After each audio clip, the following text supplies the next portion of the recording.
McLaren does a shakedown of the 2025 car using camouflage paint, but some things we were already able to see. Williams held the launch event earlier today and also sent this year's model, the FW47, to the track. Galvão Bueno is back on TV Band 44 years later. Will he commentate on Formula One? Cadillac announces the construction of a new factory. In the United States, a plant entirely dedicated to the Formula One team. Blackmailers who extorted the Schumacher family are convicted. They are going to jail. Friday on February 14th. Let's go to the week's news. Sit down.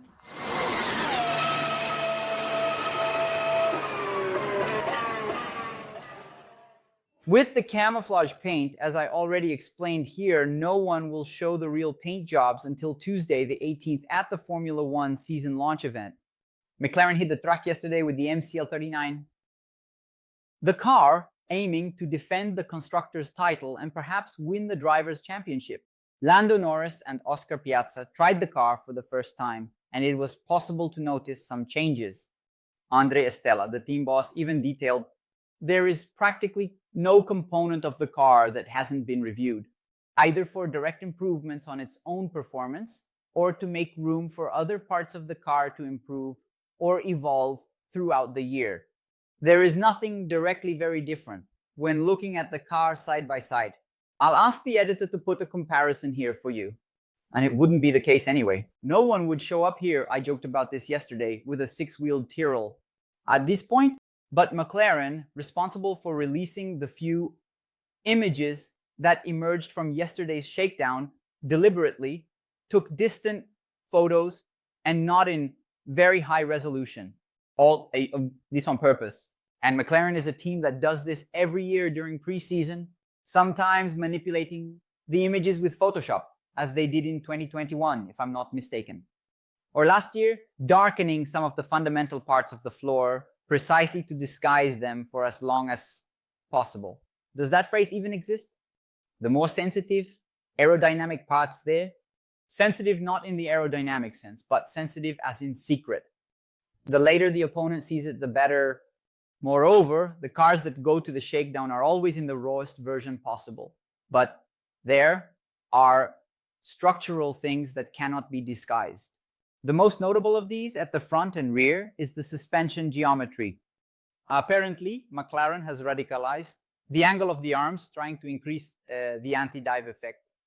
But how do you know that, Rodrigo? By inference logic, the more you do this, the more you are trying to prevent the car's nose from diving during braking. Dive in English means to plunge. And this is the kind of thing that cannot be disguised because it is a structural component of the car. At the front and rear, it was possible to see changes, higher or lower. In the suspension assembly, it was also possible to notice the rear engine cover being more neatly packaged. This involves coordinating with the engine supplier, Mercedes, because you can only shrink the hood if you manage to reduce what's inside, underneath. McLaren's goal is, clearly, to defend the Constructors' Championship, compete for the Drivers' Championship, and try to have a more consistent year. Because both in 2023 and 2024, they had good years, but started poorly and finished well. The goal then would be to start well and finish the year competing for victories in the same way. As I mentioned in a video that will air this Sunday in a special program, McLaren has already shown that it knows how to, unlike, for example, Albon Martini, evolve throughout the year, but now it needs to, as the English say, hit the ground running, meaning to hit the ground and start running straight away. A free translation, mine. Today, earlier, Williams unveiled the FW47 at Silverstone and sent Alexander Albon to the track, and Carlos Sainz spoke with the press. The model also has a temporary livery, and this will be the rule for the 3 teams appearing before the Formula One event. Husky is still pending for a shakedown scheduled for Sunday. James Voles commented, "You will see us progress, but what I have always said is that we are focusing on 2026, 27, and 28. We are developing elements that will come into operation as a result of this. We have major infrastructure changes this year that have come into operation. We were 700 people last year, and we are over 1,050 today, and we are not finished yet. There is much more in the pipeline on the way, coming What I want to ensure is that we are not just making short-term gains at the expense of what lies ahead. And we are here to ensure that we will return to winning championships. To do this, it will take a little more time, but that is the investment we are making. Last year, I commented earlier on Sport, Williams had immense internal infrastructure problems at the factory to manufacture the parts on time, manage these production flows, and locate interest in the inventory. When everything was ready to assemble the car, Demis Valls spoke around this time last year with a sense of urgency to finish the cars and send them to Bahrain, and he had said that it was an immense task to revisit a culture at Williams and note things down in notebooks and Excel to modern management software that the big teams in the grid use. Remember that he came from Mercedes because in a factory with 1,000 people, it's always easier to know how things are going, with everything integrated rather than having to call to find out if the part is ready, etc. He had said that this even influenced the pace at which updates reached the Williams cars. And I said here throughout last year, the patience of investors, fans, and the press will run out quickly, and James Valls has to start showing results soon. Well, he did show results. Williams was the second team to unveil their car, which I think was indeed a deliberate message to everyone. We are indeed up and running. This does not mean they will fight for points, podiums, or victories, but they are trying, and James Valls wants to pursue a career as a team principal at Williams or in other teams. Remember that at Mercedes, he was not in that role. Therefore, to avoid starting off on the wrong foot and to show he can handle the job, he needs to start delivering these effective results. The first one has come. This is where hiring someone like Carlos Sainz matters, as he came from a big team, Ferrari, and before that, from another team that was in a clear process of evolution, McLaren. And look at McLaren now, having achieved constructors' success. So, yes, the horizon seems favorable for Williams. Now, there is a distance from here to the horizon. Let's see how they will get there. After 44 years, Galvão Bueno is back on TV Bandedig. We had already anticipated the news here months ago when everyone started talking about a negotiation. And yesterday, the official announcement came. Galvão is back on Bande. He will not participate as a commentator, but will make appearances during broadcasts. In the so-called special races, which are these, probably a championship decision, São Paulo Grand Prix, Monaco, Monza, maybe right at the first one. And his focus will be to lead a program on Bandi's schedule called Galvão and Friends, similar to the Bem Amigos show he had on Sport TV for so many years.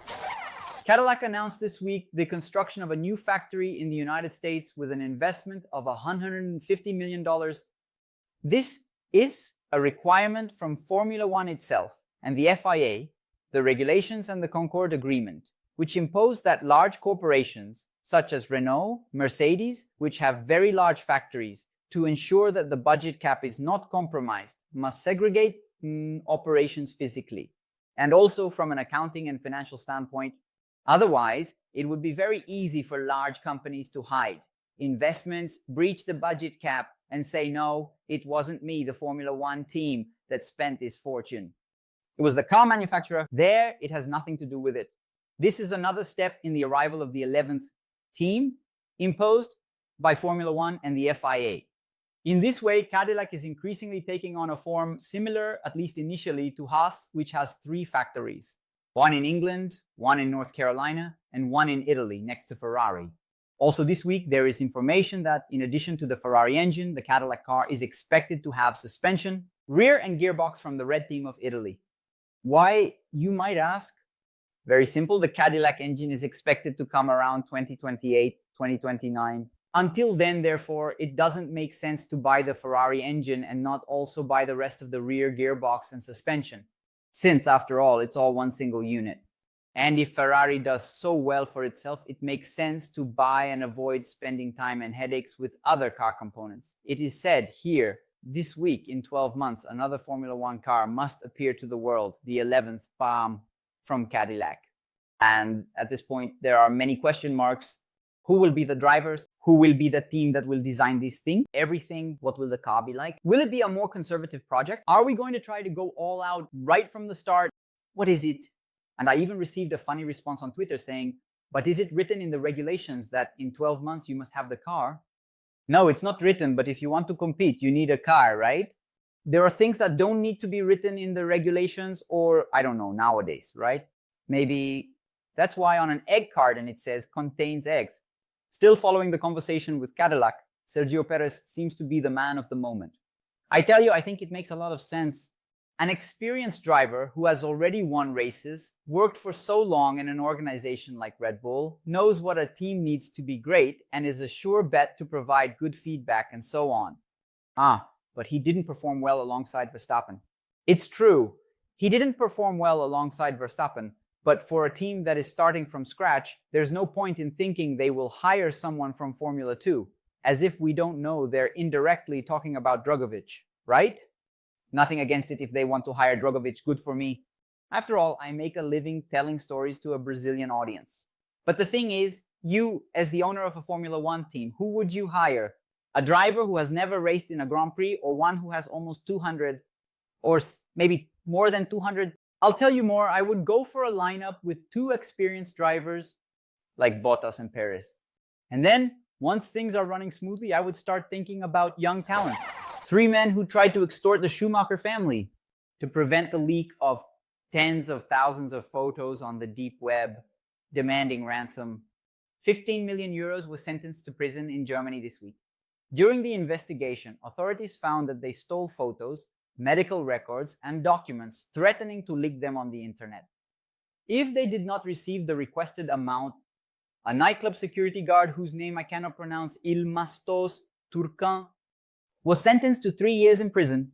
His son, Daniel Lins, 30 years old, received a 6-month sentence, and the former bodyguard of the Schumacher family, Marco Fritti, was sentenced to 2 years, all of them going to jail. The trial had started in December, and the latter, Fritti, who got 2 years in prison, was the one who stole the information from the Schumacher family's databases and computers. The other 2 took care of extorting the money. Cadillac, well done this week. On Tuesday, we had an episode telling the story of Helmut Marko, the pirate with a wooden leg, glass eye, and a mean face from Formula 1. Or, as I mentioned at the beginning of the video, could he be Lord Voldemar? Marko is not just an annoying guy who says those things and fires drivers. He has already won the 24 Hours of Le Mans. He was a good driver. He won, and won aboard the Porsche 917K from Martini, the most beautiful thing. And he had a career in Formula 1, cut short by a stone hitting his eye in Clermont-Ferrand, France. On Wednesday, a small, great story about the car made by Peugeot to break the speed record at Le Mans above 400 km/h. Let me take the opportunity to explain how the schedule will be this Sunday and this week. On Tuesday, right at the time I would release it, at 5:15 in the afternoon. This week's episode, we have the launch event of the Formula 1 cars, and I will make a video as soon as the event ends. I will publish it here for you. Therefore, Tuesday's episode will exceptionally come on Sunday with 5 big questions that Formula 1 will answer for us this year. Which ones? I'll give spoilers of the 2 most important ones, and Hamilton and Bortoleto. These are reflections that the season will answer as events unfold and the story is written. Links to the episodes published below in the description. Sunday late afternoon comes the video that will be released in Premiere for our subscribers.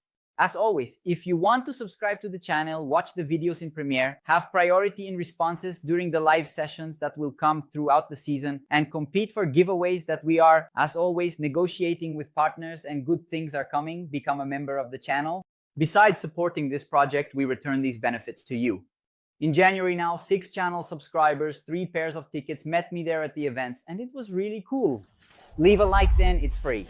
Do me a favor, do us a favor, and contribute with your hype, this new YouTube tool for you to pull the comment box to the side and click on hype, thus showing the mysterious algorithm that you like the video, like the work, like the channel. This way, we keep growing across the internet, heading towards 200,000 subscribers. We are already at 193,000. Are you subscribed? Not subscribed. Subscribe, and in addition, we have our channel's social media, Instagram, Twitter, Threads, TikTok. Twitter has content all the time. No joke. All right then. This Friday is the weekend. We still don't have Formula 1. Taking this opportunity to get some rest. Checklist in hand. Vals, a big hug. It's Friday, and care.